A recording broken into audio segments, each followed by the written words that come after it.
दर्शकों, आज हम आपको दिखाने वाले हैं पवित्र वेदों से, यानी चारों वेदों से दिखाने वाले हैं 10 ऐसे मुख्य तथ्य जिससे आपको स्पष्ट होगा कि कबीर साहब किस प्रकार भगवान है और जो हमारे अन्य देवी देवता हैं उससे भी को रिलेट करके आपको दिखाएंगे। ब्रह्मा विष्णु महेश, देवी दुर्गा जी, गणेश जी या फिर 33 करोड़ देवी देवताओं को साइड में रखते हुए कबीर साहब के बारे में हम आपको कुछ ऐसे 10 मुख्य तथ्य दिखाएंगे पवित्र वेदों से ही। ऋग्वेद, यजुर्वेद, सामवेद, अथर्ववेद, इसमें क्या लिखा है परमेश्वर कबीर साहब जी के बारे में, और संत रामपाल जी महाराज ने इन सभी तथ्यों को आज हमारे सामने रखा है। तो चलिए वीडियो शुरू करते हैं, और बहुत ही इंटरेस्टिंग होने वाला है ये वीडियो, तो अंत तक बने रहें और इस वीडियो को ज़्यादा से ज़्यादा शेयर भी कर दें ताकि लोगों को पता चल सके कि हमारे पवित्र वेदों में आखिर क्या लिखा था और हमारे जो तथाकथित धर्मगुरु थे या फिर कहें गुरु थे, कथावाचक थे, वो क्या बताया करते थे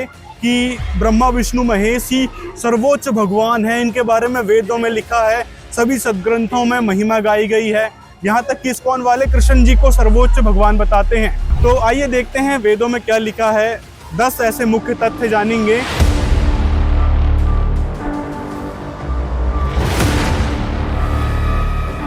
तो दर्शकों, आपको दिखाते हैं हम प्रमाण नंबर 1, वह परमात्मा कौन है। तो वह जो पूर्ण परमात्मा है उसकी जो परिवरष की लीला है कुंवारी गौओं से होती है। वो कुमार अवस्था में कुंवारी गाय का दूध पीता है। तो आखिर ये लीला किसने करी, आइए देखते हैं इस वेद में।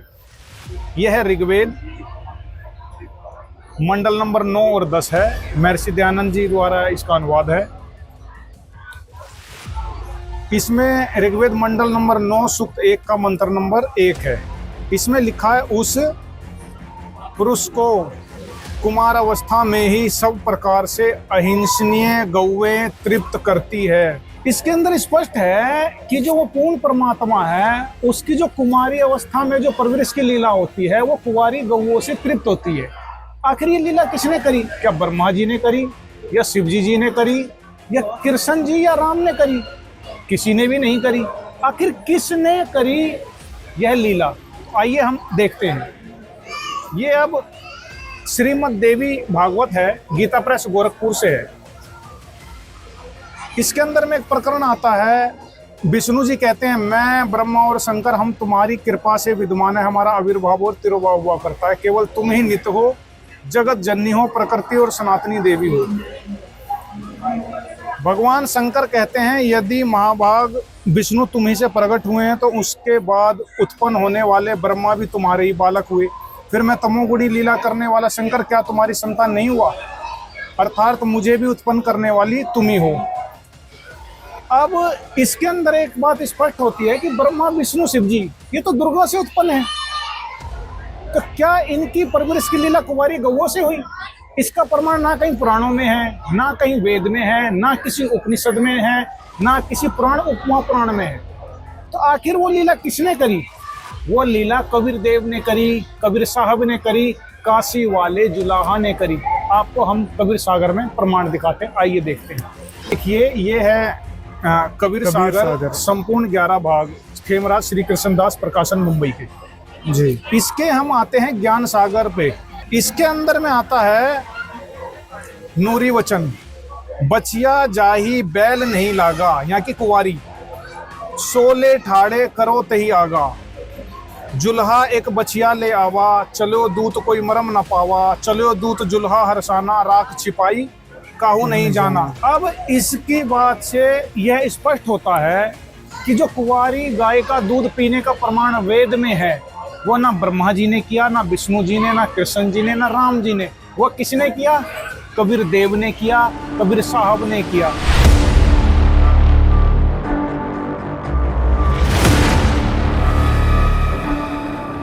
दोस्तों, इस दूसरे प्रमाण में हम आपको दिखाएंगे कि जो हिंदू, मुस्लिम, सिख, ईसाई धर्म के लोग हैं या फिर कहें जो गुरु हैं वो माने बैठे हैं कि वह परमात्मा तो निराकार है।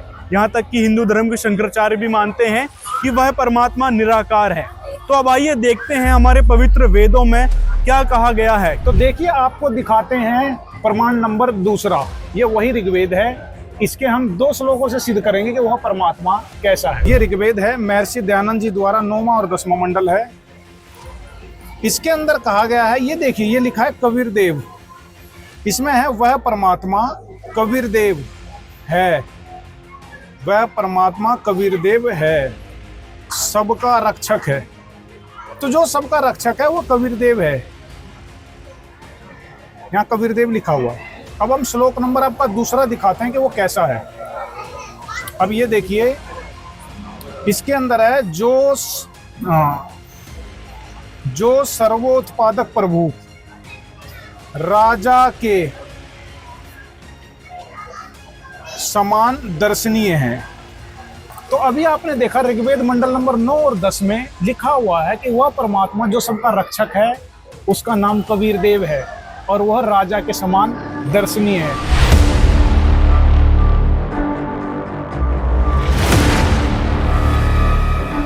दोस्तों, तीसरा पॉइंट हम क्लियर करेंगे पवित्र वेदों से। हमारे जो हिंदू धर्म के धर्म गुरु है या फिर कहें जितने भी धर्म हैं, उनके धर्म गुरु कहते हैं कि परमात्मा पाप नाश नहीं कर सकता, यानी जो हमारे प्रारब्ध में लिखा है, जो किस्मत में लिखा है, उनको भोगना ही पड़ेगा। तो आइए देखते हैं हमारे पवित्र वेदों में क्या कहा गया है कि वेद में क्या लिखा है। यह है यजुर्वेद महर्षि दयानंद जी द्वारा। इसके अध्याय 8 के श्लोक नंबर इस पे आते हैं 13 पे।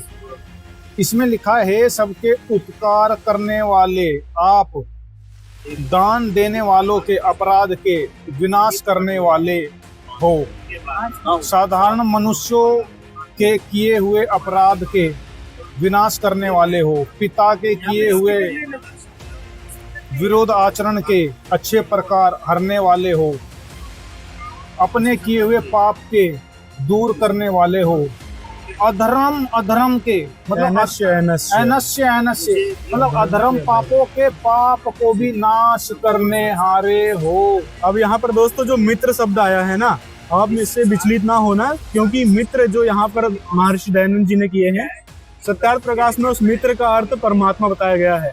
मतलब जहाँ जहाँ परमात्मा का जिक्र आया उसने यहाँ पर मित्र कर दिया।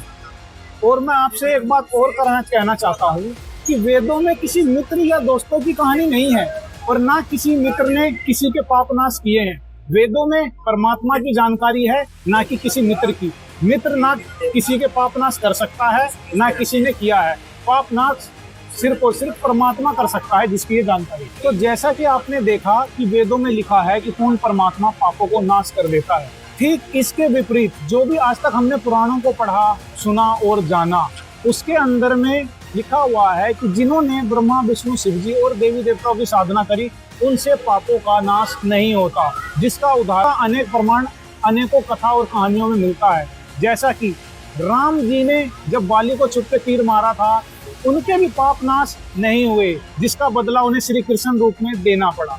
और भी अनेकों देवताओं के उदाहरण हैं, जब उनके ऊपर राक्षस हमला करते हैं तो उनके ऋषि यही कहते हैं कि आपके पूर्व जन्मों के पापों से ऐसा हो रहा है, जिसको कोई भी काटने में समर्थ नहीं। लेकिन वेद के अंदर यजुर्वेद में लिखा हुआ है कि जो पूर्ण परमात्मा है वो सर्व पापों को नाश कर सकता है, वह कबीर देव है, वह कबीर साहब। ये बात संत रामपाल जी महाराज ने हमारे समक्ष रखी है और भी हम आगे और प्रमाण दिखाते हैं। ये तो अभी 3 ही हुए हैं, और भी ढेरों प्रमाण हैं। मतलब टोटल 10 प्रमाण आपको दिखाएंगे कबीर साहिब के बारे में।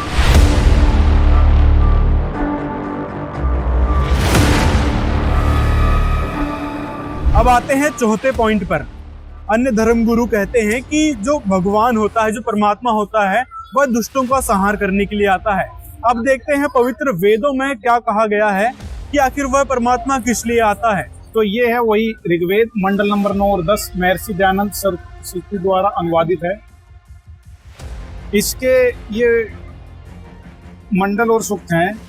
इसमें आते हैं, हे परमात्मन, उपदेश करने की इच्छा से आप महापुरुषों को प्राप्त होते हो और आप अत्यंत गतिशील पदार्थ के समान हमारे आध्यात्मिक यज्ञ को प्राप्त होते हैं।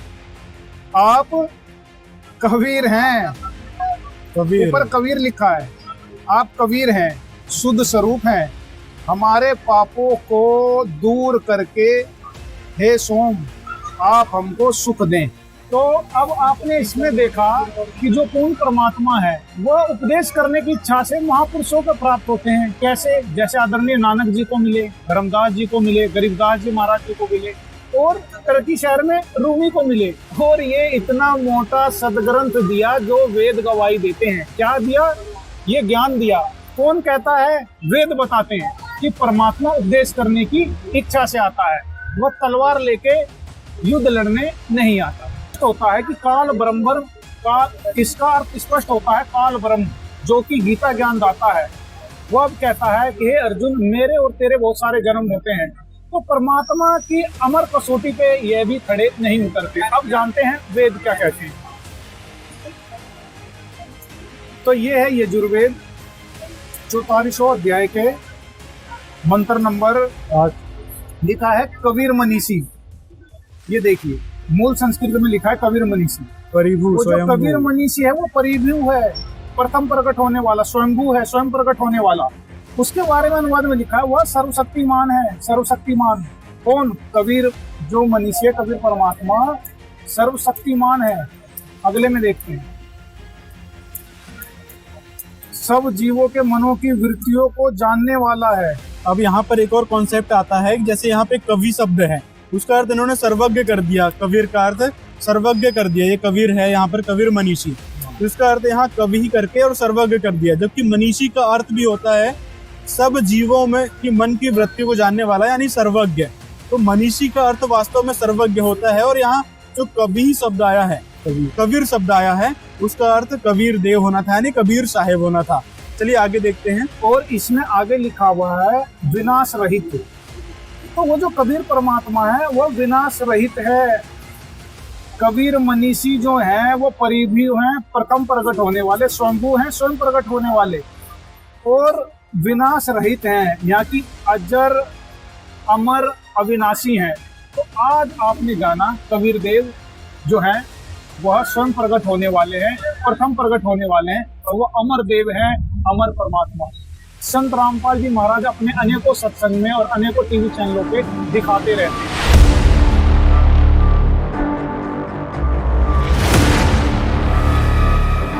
अब दोस्तों, अब आते हैं हमारे अगले पॉइंट पर, जहां एक तरफ कहा जाता है कि परमात्मा दयालु होता है, वहीं दूसरी तरफ कहा जाता है कि परमात्मा सबको नाश करने वाला होता है, यानी परमात्मा रक्षक होता है और परमात्मा भक्षक होता है।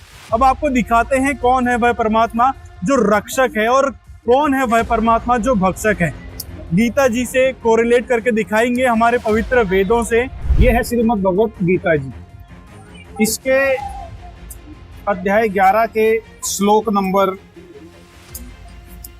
हम आते हैं 27 में। इसमें अर्जुन देखता है, ये वही गीता ज्ञान है, जयदयाल गोविंद का है, गीता प्रेस गोरखपुर से। इसमें है, अर्जुन देख रहा है कि वे सभी धृतराष्ट्र के पुत्र राजाओं के समुदाय सहित आप में प्रवेश कर रहे हैं।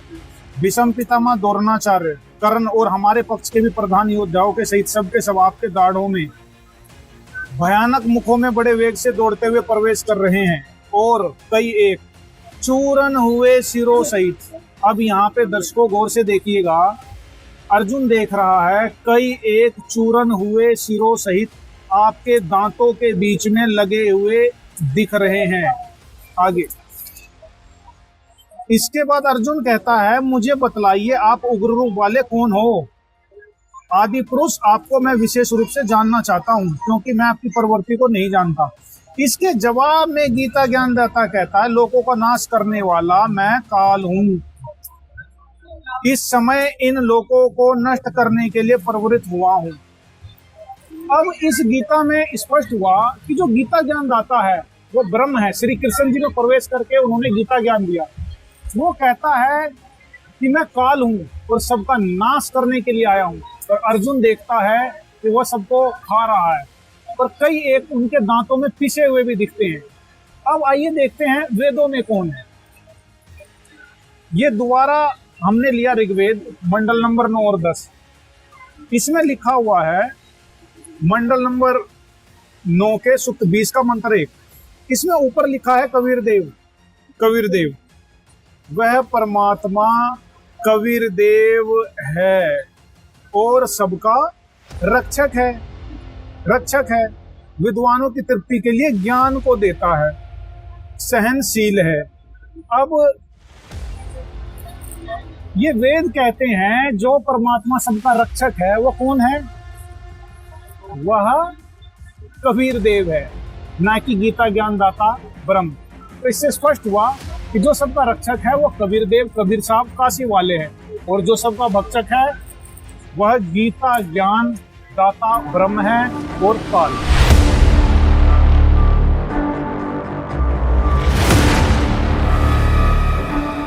पॉइंट में हम आपको दिखाते हैं कि परमात्मा के गुणों में आता है कि वो अजरो अमर है, अविनाशी है।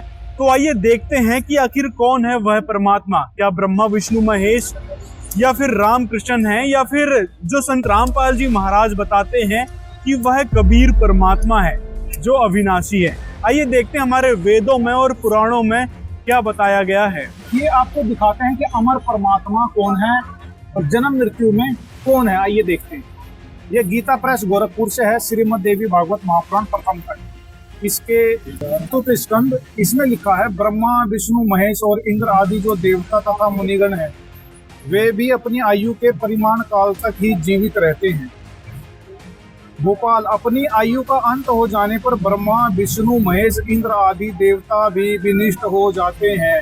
अब इस पुराण से स्पष्ट ये होता है कि ब्रह्मा विष्णु और शिव जी की भी जन्म और मृत्यु हुआ करती है। अब देखते हैं जो इनके पिता हैं, दुर्गा के पति हैं, जिनका नाम काल है और ब्रह्म है, क्या वो जन्म मरण में है या वो अजरो अमर है। आइए श्रीमद् भगवद गीता जी, जिनमें प्रमाण के साथ हमारे गुरुदेव संत रामपाल जी महाराज जी ने दिखाया है काल ब्रह्म की भी जन्म और मृत्यु हुआ करती है। ये जय दयाल गोविंद का अध्याय 4 के श्लोक नंबर 5 में दिखाते हैं। हे परंतप अर्जुन, मेरे और तेरे बहुत से जन्म हो चुके हैं, उन सबको तू नहीं जानता, मैं जानता हूँ। इसका अर्थ स्पष्ट होता है काल ब्रह्म जो कि गीता ज्ञान दाता है, वो अब कहता है कि हे अर्जुन, मेरे और तेरे बहुत सारे जन्म होते हैं, तो परमात्मा की अमर कसौटी पे यह भी खड़े नहीं उतरते। अब जानते हैं वेद क्या कहते हैं। तो ये है यजुर्वेद, इसके 44वें अध्याय के मंत्र नंबर 8 में लिखा है कबीर मनीषी। ये देखिए मूल संस्कृत में लिखा है कबीर मनीषी। परिभू वो जो कबीर मनीषी है वो परिभू है, प्रथम प्रकट होने वाला, स्वयंभू है, स्वयं प्रकट होने वाला। उसके बारे में अनुवाद में लिखा है वह सर्वशक्तिमान है। सर्वशक्तिमान कौन? कबीर जो मनीषी है, कबीर परमात्मा सर्वशक्तिमान है। अगले में देखते हैं, सब जीवों के मनों की वृत्तियों को जानने वाला है। अब यहाँ पर एक और कॉन्सेप्ट आता है, जैसे यहाँ पे कवि शब्द है, उसका अर्थ इन्होंने सर्वज्ञ कर दिया। कबीर का अर्थ सर्वज्ञ कर दिया। ये कबीर है, यहाँ पर कबीर मनीषी, तो इसका अर्थ यहाँ कवि ही करके और सर्वज्ञ कर दिया। जबकि मनीषी का अर्थ भी होता है सब जीवों में की मन की वृत्ति को जानने वाला, यानी सर्वज्ञ। तो मनीषी का अर्थ वास्तव में सर्वज्ञ होता है। और यहाँ जो कवि शब्द आया है, कबीर शब्द आया है, उसका अर्थ कबीर देव होना था, यानी कबीर साहेब होना था। चलिए आगे देखते हैं। और इसमें आगे लिखा हुआ है विनाश रहित। तो वो जो कबीर परमात्मा है वो विनाश रहित है। कबीर मनीषी जो है वो परिभू हैं, प्रथम प्रकट होने वाले, स्वयंभू हैं, स्वयं प्रकट होने वाले, और विनाश रहित हैं, यहाँ की अजर अमर अविनाशी हैं। तो आज आपने जाना कबीर देव जो है वह स्वयं प्रकट होने वाले हैं, प्रथम प्रकट होने वाले हैं, और वह अमर देव हैं, अमर परमात्मा। संत रामपाल जी महाराज अपने अनेकों सत्संग में और अनेकों टीवी चैनलों पे दिखाते रहते हैं।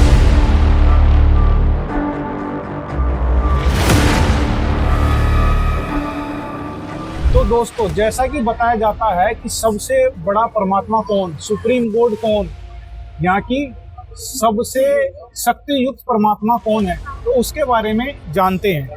इस श्रीमद् देवी भागवत में ब्रह्मा विष्णु शिवजी जी के बारे में बताया गया है।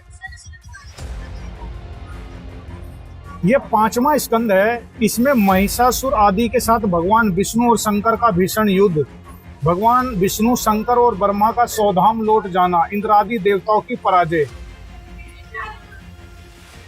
तो इसके अंदर देखा, और आपने ढेर सारे प्रमाण देखे होंगे, कई सारे युद्ध पुराणों में और टीवी सीरियल चैनलों पे देखा होगा, कई सारे प्रमाण आपने टीवी चैनलों पे और पुराणों में देखा और सुना होगा, जिसमें ब्रह्मा विष्णु शिव अन्य देवता भी युद्ध में परास्त हो जाते हैं। लेकिन वेदों में जिसका जिक्र है, आखिर वह कौन है परमात्मा? तो आइए देखते हैं वेदों में उसका नाम क्या है। यह है सामवेद। हाँ। तो देखिए, यह है सामवेद। मंत्र 359 में लिखा है कबीर अमित ओजा। कबीर अमित ओजा, जो कबीर परमात्मा है।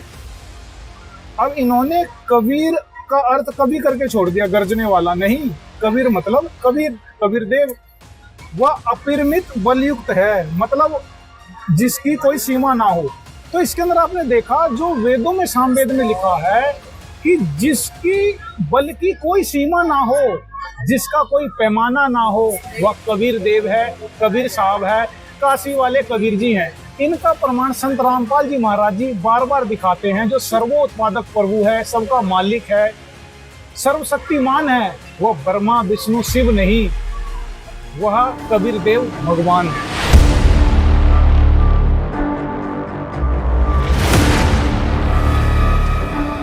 तो दोस्तों, अगले पॉइंट में हम देखेंगे क्या वेद और पुराण में जिस पूर्ण परमात्मा के विषय में बताया गया हुआ है, क्या वह माता पिता रहित है या माता पिता सहित है। तो आइए देखते हैं इसके विषय में पुराण और वेद क्या कहते हैं। यह है श्रीमद् देवी भागवत, गीता प्रेस, गोरखपुर। इसमें तीसरे स्कंद में लिखा हुआ है कि विष्णु जी कह रहे हैं, मैं ब्रह्मा और शंकर हम सभी तुम्हारी कृपा से ही विद्यमान है। हमारा आविर्भाव और तिरोभाव हुआ करता है, केवल तुम ही नित्य हो, जगत जननी हो, प्रकृति और सनातनी देवी हो। ये कहने के बाद भगवान शंकर बोले, देवी यदि महाभाग विष्णु तुम्ही से प्रकट हुए हैं तो उनके बाद उत्पन्न होने वाले ब्रह्मा भी तुम्हारे बालक हुए, फिर मैं तमोगुणी लीला करने वाला शंकर क्या तुम्हारी संतान नहीं हुआ? अर्थात मुझे भी उत्पन्न करने वाली तुम ही हो। इसके अंदर ब्रह्मा विष्णु शिव जी ने तीनों ने ये स्वीकारा है, इनकी माँ दुर्गा है और पिता कोई अन्य है। आइए हम इनके पिता के बारे में भी दिखाते हैं। देवी दुर्गा जी ने एक महिषासुर वाले प्रकरण में 5वां स्कंद है, इसमें महिषासुर कह रहा था विवाह के लिए, तो देवी कहती है मैं वैसी नहीं हूँ। ब्रह्मा विष्णु महेश इंद्र वरुण कुबेर एवं अग्नि तक को भी मैं पति बनाना नहीं चाहती, मेरे शक्तिशाली पति देव विराजमान हैं, मेरे शक्तिशाली पति देव विराजमान हैं। अब इस पुराणों से स्पष्ट होता है कि ब्रह्मा विष्णु शिव माता पिता रहित नहीं, माता पिता सहित हैं, जो कि इनकी माँ दुर्गा और पिता ब्रह्म काल भगवान है। लेकिन इसके विपरीत जो वेदों वाला परमात्मा है, उसके बारे में आता है कि वह शंभु है, वह परिभू है, यहाँ की स्वयं प्रकट होने वाला है और प्रथम प्रकट होने वाला है, जिसके बारे में संत रामपाल जी महाराज दिखाते हैं वो कबीर देव है। तो ये कितना सत्य है, आइए देखते हैं वेदों में। ये यजुर्वेद है। यजुर्वेद के 44वां अध्याय में लिखा है, कबीर मनीषी परिभू स्वयंभू। परिभू मतलब प्रथम प्रकट होने वाला, स्वयंभू मतलब स्वयं प्रकट होने वाला। ये प्रमाण पहले भी दिखाए थे। ये प्रमाण हमने आपको पहले भी दिखाया था। अब आप देखिए, इसका इन्होंने अनुवाद दिखाया है। इसमें लिखा है स्वयंभू मतलब अनादि, जिसकी संयोग से उत्पत्ति वियोग से विनाश, माता पिता गर्भ से रहित हो। स्वयंभू मतलब ये लिखा हुआ है। तो यानी इससे स्पष्ट होता है कि जो परमात्मा होता है वो गर्भ में नहीं आता, जन्म वृद्धि और मरण नहीं होता उस परमात्मा का, वृद्ध अवस्था भी नहीं आती।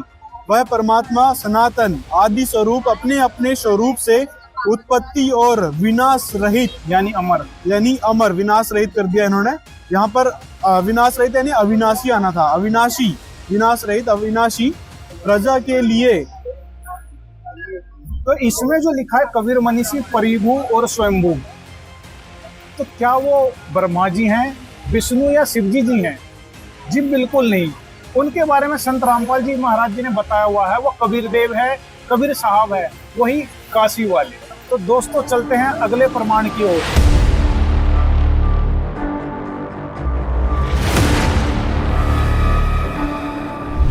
जैसा कि आजकल वर्तमान में चारों धर्म हैं, हिंदू, मुस्लिम, सिख, ईसाई। क्या अन्य धर्म ग्रंथों में भी ब्रह्मा, विष्णु, शिव की जानकारी है? राम और कृष्ण की जानकारी है?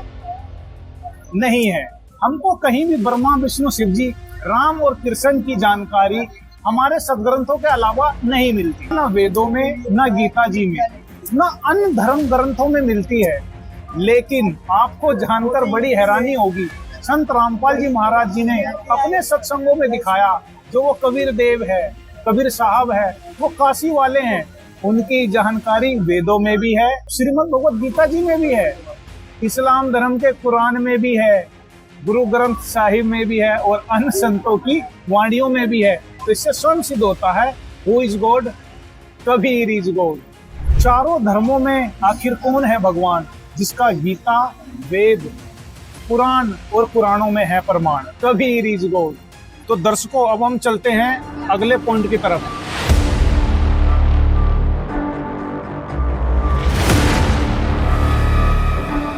जैसा कि संत रामपाल जी महाराज अपने सत्संगों में क्लियर करते हैं कि पृथ्वी पर ब्रह्म और पूर्ण ब्रह्म के अवतार आते हैं। तो जैसा कि ब्रह्म के अवतार राम और कृष्ण के अवतार आते हैं, जो कि युद्ध करके धर्म की स्थापना करते हैं, वहीं दूसरी ओर पूर्ण ब्रह्म के अवतार पृथ्वी पर आते हैं, वह ज्ञान आधार से धर्म की स्थापना करते हैं और शांति स्थापित करते हैं। आइए देखते हैं प्रमाण के साथ। यह है श्रीमद् भगवद गीता गोरखपुर से, और इसमें अध्याय 4 के श्लोक नंबर 7 में लिखा है, यदा यदा ही धर्मस्य ग्लानि भवति भारत। इसका अनुवाद है, हे भारत, जब जब धर्म की हानि और अधर्म की वृद्धि होती है, तब तब ही मैं अपने रूप को रचता हूँ, अर्थात साकार रूप से लोगों के सन्मुख प्रकट होता हूँ। और क्या करता हूँ?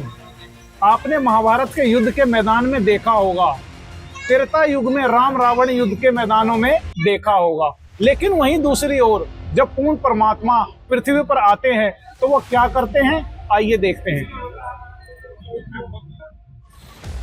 ये है ऋग्वेद मंडल 9 और 10। इसमें लिखा है, कबीर वेदस्या, हे परमात्मा, उपदेश करने की इच्छा से आप महापुरुषों को प्राप्त होते हो और आप अत्यंत गतिशील पदार्थ के समान हमारे आध्यात्मिक यज्ञ को प्राप्त होते हो। आप कबीर, यहाँ पे कबीर जी लिखा हुआ है, आप कबीर हैं, शुद्ध स्वरूप हैं, हमारे पापों को दूर करके हे सोम आप हमको सुख दें। आप इसी तरह दूसरे श्लोक में देखिए, इसमें लिखा है, कबीर गिरवी काव्यना कवि संत सोम। कबीर गिरवी काव्यना कवि संत सोम। वह अपनी कबीर वाणी के द्वारा लोकोक्ति के माध्यम से, दोहों के माध्यम से वाणियों को बोलता है, जिसका प्रमाण इस कबीर सागर में है। तो ये प्रमाण आपने देखा कि वेदों में जो लिखा हुआ है वह परमात्मा ज्ञान को देता है। वह कौन देता है? संत रामपाल जी महाराज जी ने अनेकों बार प्रमाणित किया है, वह कबीर देव है, कबीर साहब हैं, काशी वाले हैं। तो दोस्तों, ये थे पूरे 10 पॉइंट जो हमने पवित्र वेदों से दिखाए हैं और पुराणों से और गीता जी से दिखाए हैं। तो इससे स्पष्ट होता है कि वह परमात्मा कबीर साहिब है, जिनके बारे में संत रामपाल जी महाराज पवित्र वेदों से प्रमाणित करके दिखाते हैं, यहाँ तक कि सभी सदग्रंथों से प्रमाणित करके दिखाते हैं। तो इसी प्रकार के प्रमाण और भी हम आपके लिए लाते रहेंगे। तो आपसे निवेदन है, इस वीडियो को ज्यादा से ज्यादा लोगों तक शेयर करें, ताकि उनको पता चल सके कि हमारे पवित्र वेदों में लिखा क्या था और हमारे जो धर्म गुरु थे वो क्या बताया करते थे। मिलते हैं अगले वीडियो में।